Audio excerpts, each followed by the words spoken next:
సదాశివసమారంభాం వ్యాసశంకరమధ్యమాం అస్మదాచార్యపర్యంతాం వందే గురుపరంపరాం. జ్యోతిషశాస్త్రాన్ని భావితరాల వారికి ప్రసాదించిన ఋషుల యొక్క పాదపద్మాలకి నమస్కారం చేసుకుంటూ, అలాగే నాకు ఈ జ్యోతిష విద్యను నేర్పిన గురువర్యులు జ్యోతిష్య బ్రహ్మ కీర్తిశేషులు శ్రీ ఏరంకి సూర్యనారాయణమూర్తి గారు, సూర్యశ్రీ దైవజ్ఞి గారి యొక్క పాదపద్మాలకి నమస్కారం చేసుకుంటూ, ఓం శ్రీ మహాగణాధిపతి నమః, శ్రీ గురుభ్యో నమః, హరి ఓం. వీక్షకులందరికీ నమస్కారం.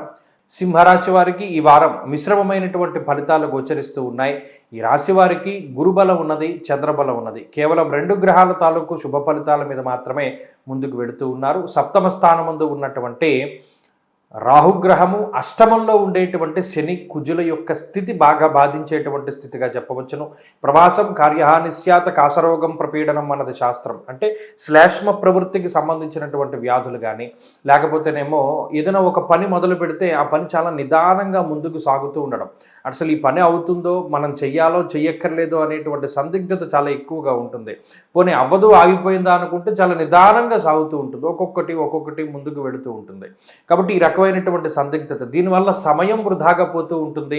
పెట్టవలసినటువంటి ఎఫర్ట్లు ఎక్కువ పెట్టాలో తెలీదు, తక్కువ పెట్టాలో తెలీదు, మనం దీని మీద ఎంత టైం స్పెండ్ చేయాలో తెలీదు అనేటువంటి విధానంలో ఈ రాశి వారిలో కొంత ఈ మానసికమైనటువంటి సందిగ్ధత ఎక్కువగా కనబడుతూ ఉంటుంది. అలాగే శారీరకమైనటువంటి ఆరోగ్య సమస్యలు ఏదో ఒకటి వస్తూనే ఉంటాయి. చర్మ సంబంధిత సమస్యలు, చక్షు సంబంధిత అంటే కంటికి సంబంధించినటువంటి సమస్యలు, ఇటువంటివి రావడానికి అవకాశం ఉంటుంది. స్కిన్ ఎలర్జీస్ రావడానికి అవకాశం ఉంటుంది. ఫ్రస్ట్రేషన్ పెరిగిపోతూ ఉంటుంది, అంటే కోపం పెరుగుతూ ఉంటుంది. మరీ ముఖ్యంగా నవమ స్థానమందు రవిగ్రహం, విచారే నవమే రవు, గత వారంలో కూడా మనం చెప్పుకున్నాం. అని ఎప్పుడు ఏదో ఒక రకమైనటువంటి సమస్య మీద ఆలోచన ఉంటూనే ఉంటుంది ఆ రవిగ్రహం యొక్క స్థితిగతుల వల్ల. అయితే గురుని యొక్క స్థితి చాలా మంచిది. ఆర్థికంగా మిమ్మల్ని ఎక్కడా నష్టపోకుండా గురుడు కాపాడుతూ ఉంటారు. ఒక దైవ బలం నిరంతరం మిమ్మల్ని కాపాడుతూ ఉంటుంది. ఫలానా చెడు మార్గంలో వెళుతూ ఉన్నప్పుడు ఆ భగవంతుడే మిమ్మల్ని లాక్కొస్తూ ఉంటాడు.